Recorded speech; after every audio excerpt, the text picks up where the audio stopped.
to another episode of Let's Talk Tobago. I'm Davia Chambers. Today we are coming to you from the Tobago Hospitality and Tourism Institute campus in Blenhiem, Mount St. George. THTI provides quality education to Tobagonians seeking careers in tourism and hospitality. Now for the next half hour, we'll take you along as we explore this campus and give you an insight into what makes the THTI special. We'll also update you on all the major stories happening in Tobago. So stay with us for all the details, starting with this week's headlines. Tobago's environmental conservationists are working to increase protection for the island's northeast region. We have highlights of the Midwifery celebrations 2019, and later the Mr. Caribbean show comes to Tobago. All these stories and more when Let's Talk Tobago returns. Stay with us. Yo, Tobago, what's up? This is yours truly, Positive, from beautiful Tobago, and you're locked on to Let's Talk Tobago. Boom, boom, boom, boom, boom. Bless.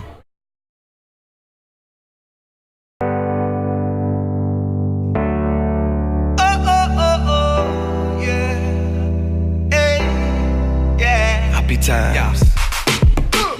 Summer car done, summer car done, summer car done, summer car done, summer car done, summer car done, summer car done, summer car done, summer car done, summer done, yeah. Summer car. Keep watching Let's Talk Tobago.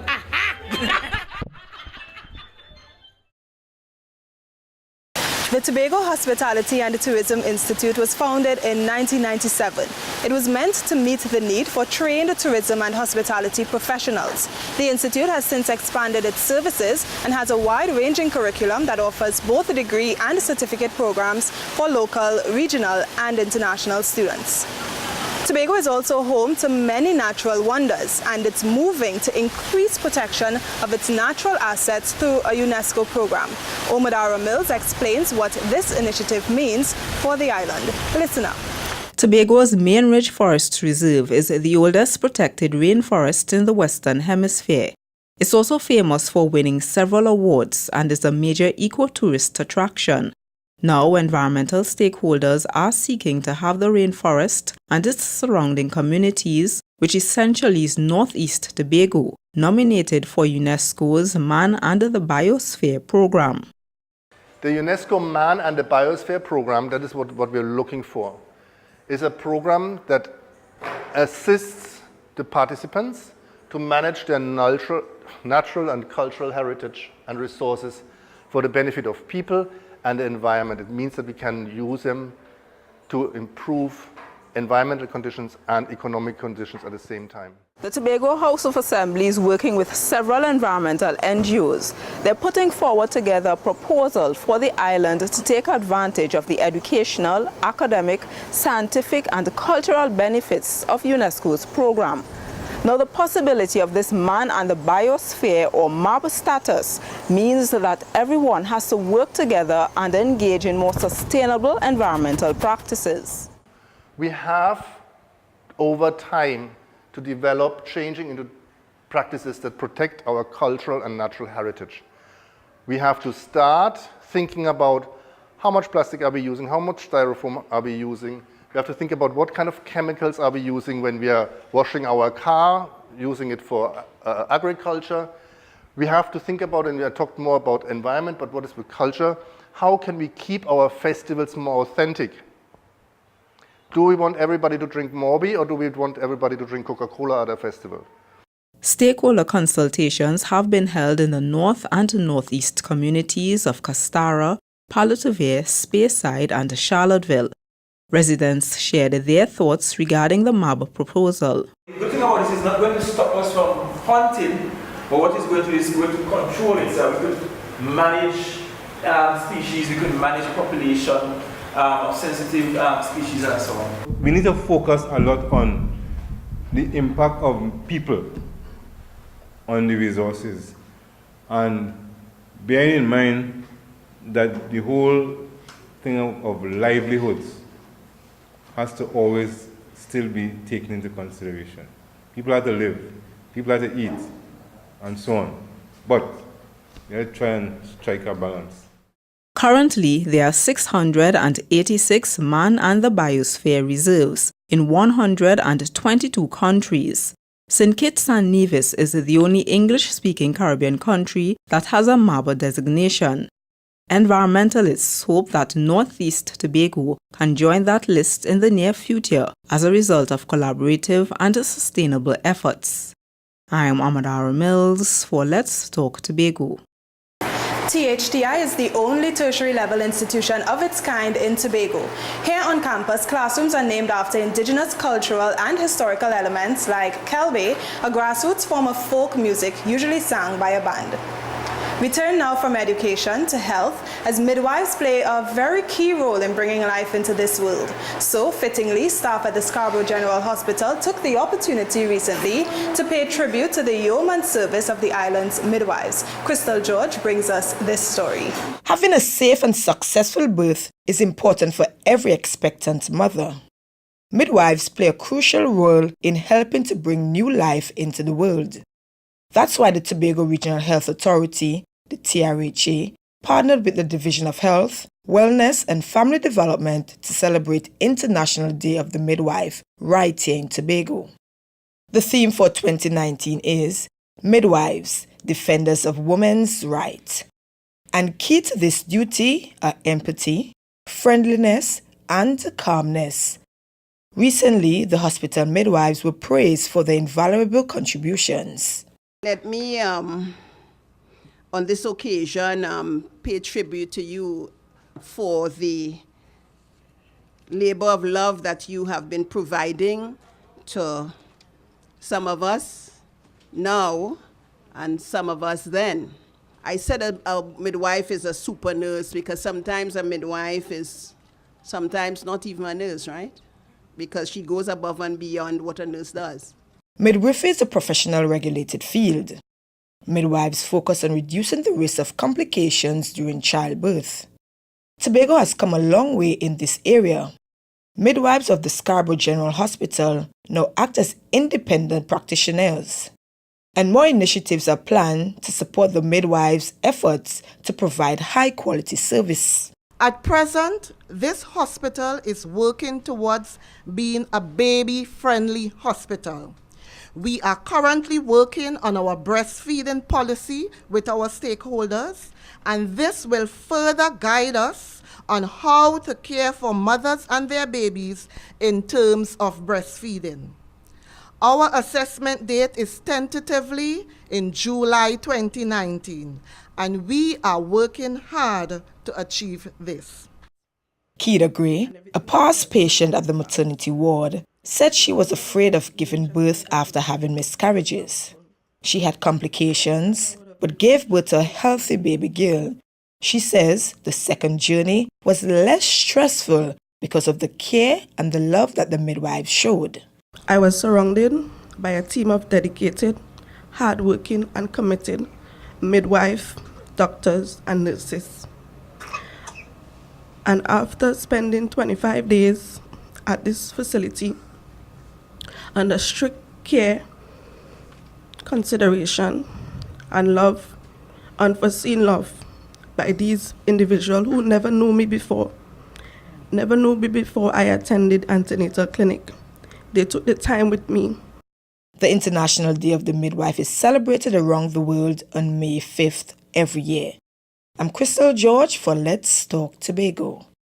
A new NGO is placing emphasis on helping women in their time of need. We'll tell you more right after these messages, so stay tuned. Let's Talk Tobago. We'll be right back.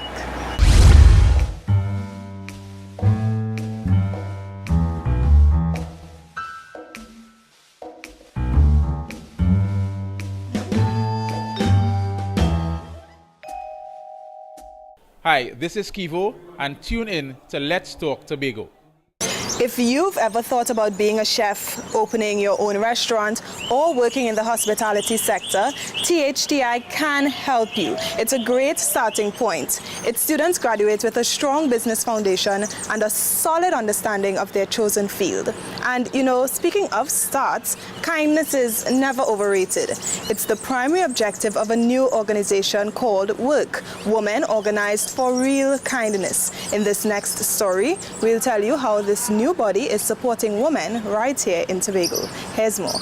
Stephanie Paul is one of the first beneficiaries of WORK, Women Organized for Real Kindness. The non-profit organization's mission is to exercise tangible acts of kindness.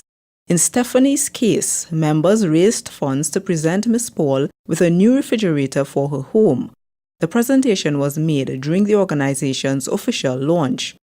Founder and the director of WORK, Catherine Charles, says that the group's purpose is to support and motivate women, especially those who are in challenging circumstances. The stories about women are varied. The struggles, the battles, the endless problems. WORK has been birthed to respond to some of these cries to assist ladies in their struggles. It is an organization for women across the board of Tobago.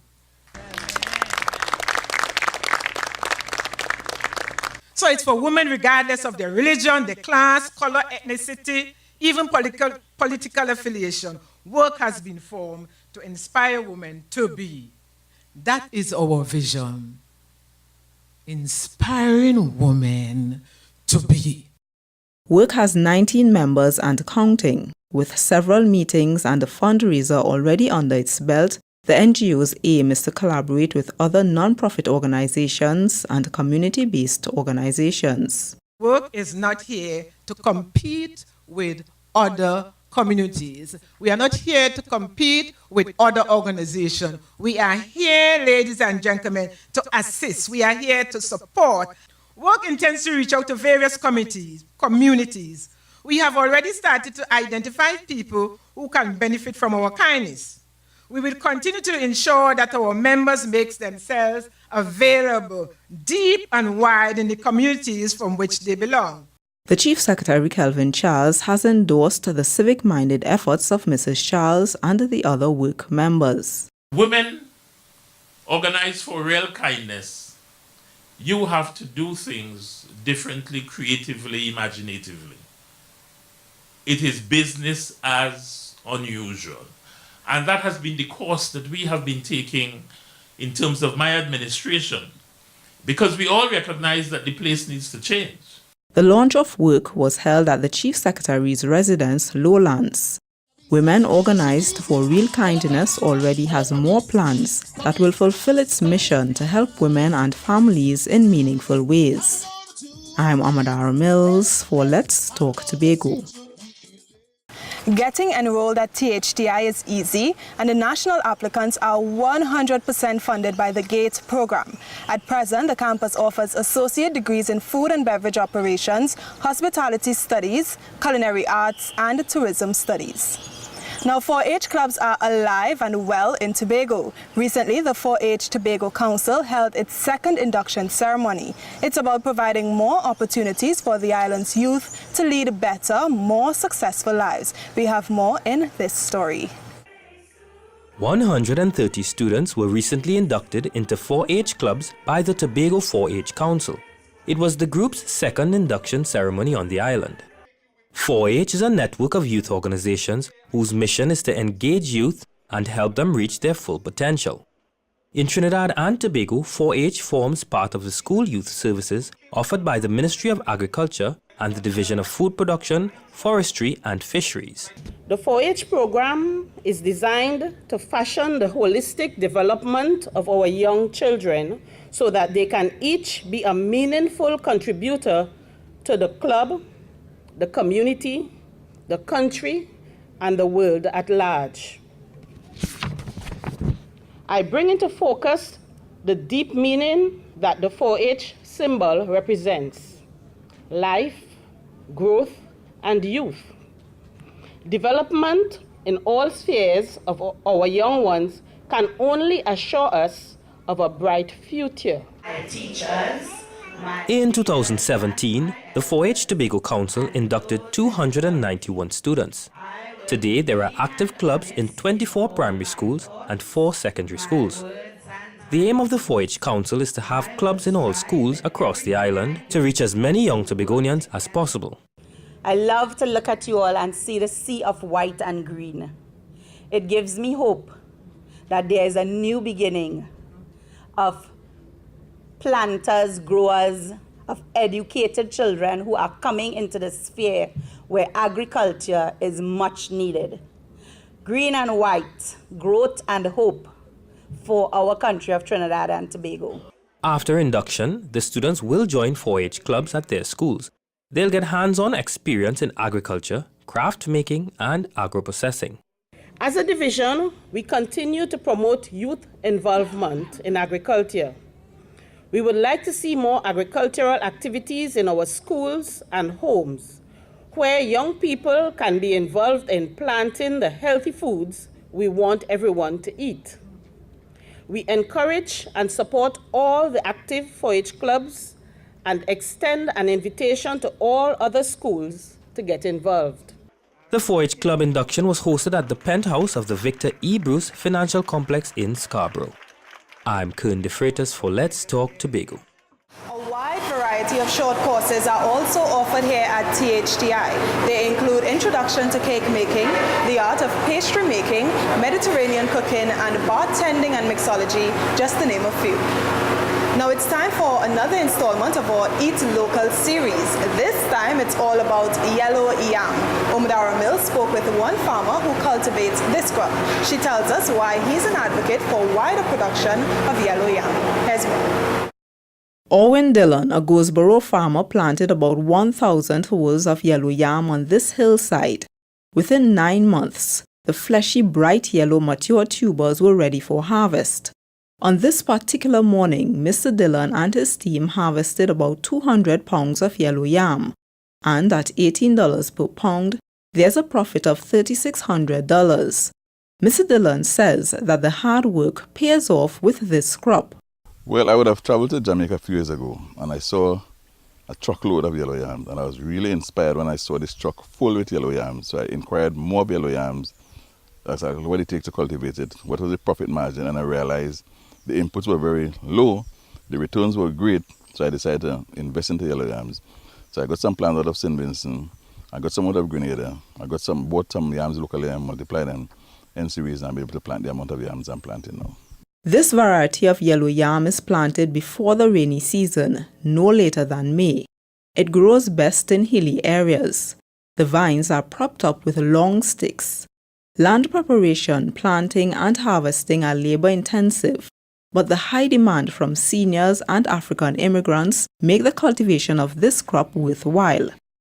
Yellow yam is considered to be a more robust variety than white yam. Some of the white varieties are attacked by insects. Bachak eat some of the white varieties. They do not interfere with the yellow varieties, so there's no need to spray for Bachak or nothing with the yellow ones. I personally like it. At the end of the day, I'm a businessman. It's dollars and cents. It's profitable. It's less chemical involved. There's no chemical. There's no spraying for insects, no for pests. It's healthier for me. I'm away from the chemical. It's more natural. People want to eat natural stuff without chemicals, so this is the way to go. Yellow yam can be boiled or roasted and served with fish or meat. It can also be used to make creamy mashed yams or yam salad. Mr. Dillon shares one cooking secret to getting the yellow yam just right. Approximately in 20-25 minutes, the yam could be cooked. One of the secrets with the yellow yams is when you finish boiling the yam, you allow the yam to remain in the hot water for a while, for it to remain soft. If you boil it and take it from water immediately, it tends to get hard. They're really source of energy for the body. They are no preservative added to them. It's local product, it's fresh, and I think it's much healthier for us at the end of the day. May has been designated as Eat Local Month. The Division of Food Production, Forestry and Fisheries is hosting a series of interactive and educational activities, such as an Iron Chef competition and an Eat Local food fair. The events are designed to encourage people to eat more local foods like yellow yam and promote healthier eating habits. I'm Amadara Mills for Let's Talk Tobago.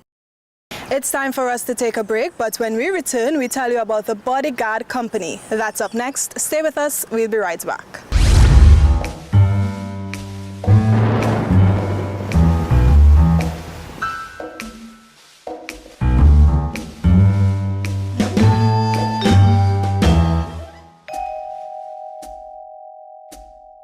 The THTI campus also has its own on-site restaurant, the Top of the Mill restaurant and bar. It was opened in 2008 and is described as the crown and jewel of the campus. This is where students get hands-on training by hosting events where they prepare and serve food to the public. And speaking of service, a company in Tobago is seeking to take personal security to another level. They are also taking the concept of corporate responsibility very seriously. Crystal George tells us how. Tobago has its first bodyguard agency, Eastman Executive Protective Services. The company is owned by Castara-born Brent Eastman, who says he's here to make a difference. The agency opened its doors in 2014 and became fully operational in 2016 with the guiding principle of teamwork, trust, and integrity. Our mission is pursued with passion and commitment to excellence, all aim at maintaining client satisfaction. Our vision is to have EEPS to be the hub in Trinidad and Tobago for training of professional bodyguards, executive protection agents, and dignitary protection agents. Protecting others is a duty for Eastman.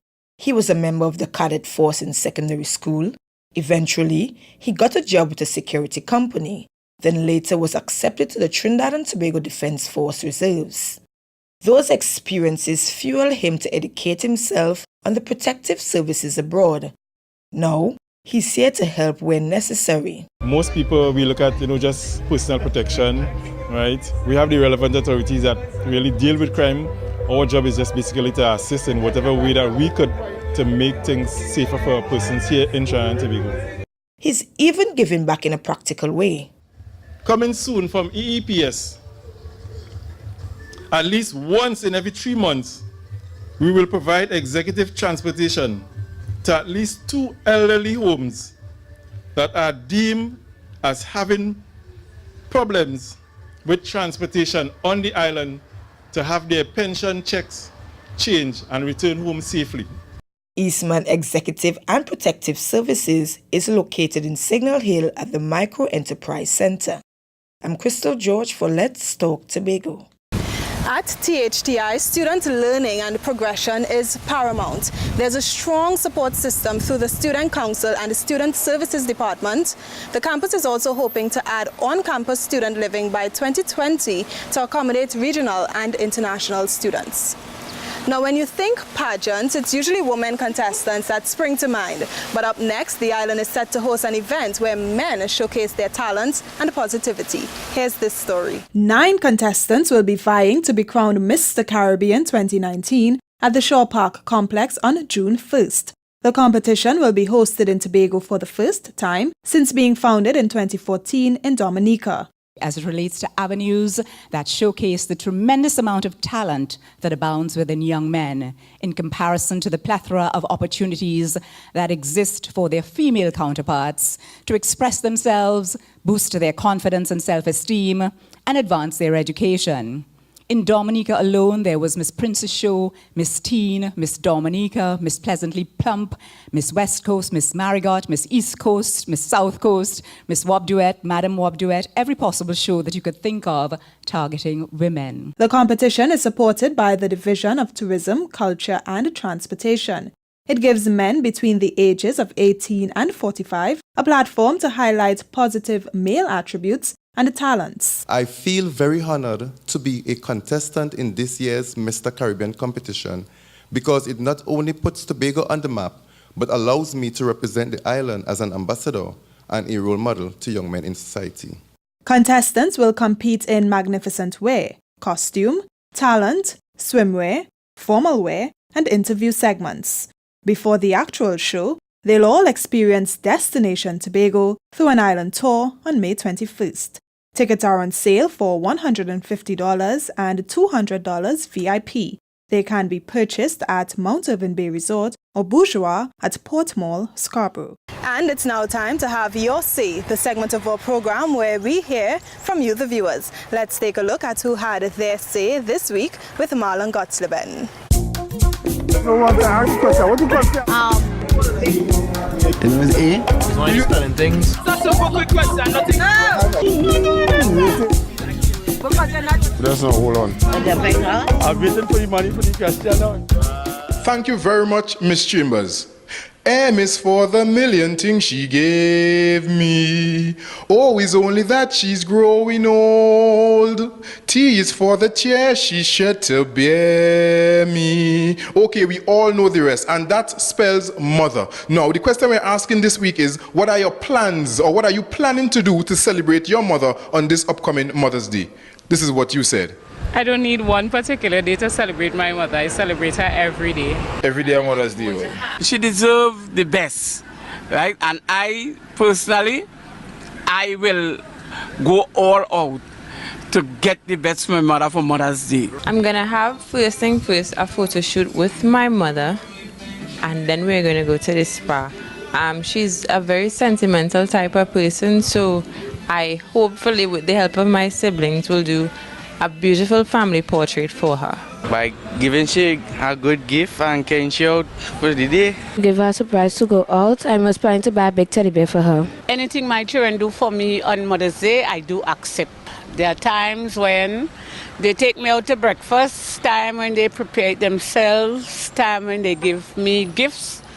And whatever they do, it does be well appreciated. Nothing special, but I'll be going to Trinidad at my family and hoping to spend some time with a cousin of mine. Just cool it more likely. Children out there, mothers is very important more than fathers, because of the fact mother will straighten out everything, right? Try to iron out everything before it escalates more than anything else. Show her all the love, all the appreciation, and all the trust that she deserves.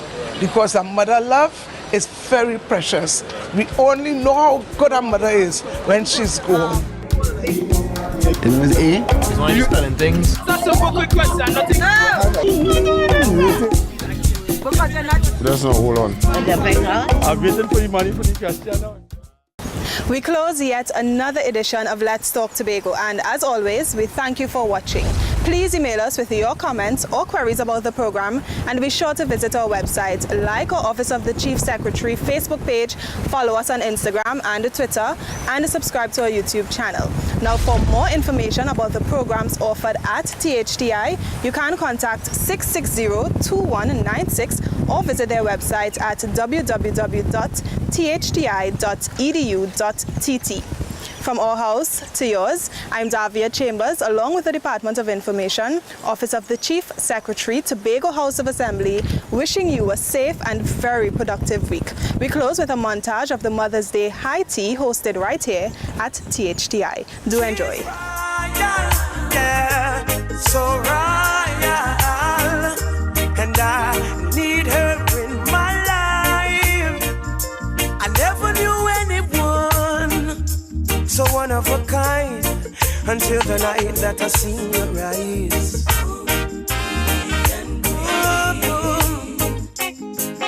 My queen, so supreme. I can see it in her eyes, the way she smiles.